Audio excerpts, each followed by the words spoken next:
Hey everyone, just want to do a review on this new bath toy that we got.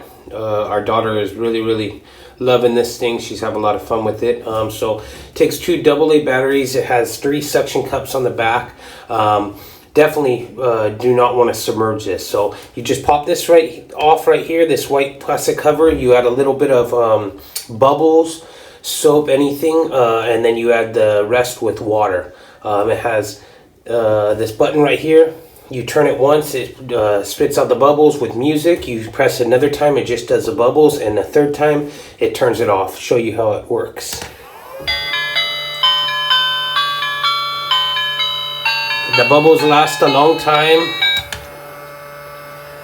and it's a fun toy. She's loving it. Just be sure to clean the little filter, so the nozzles don't get clogged from the soap.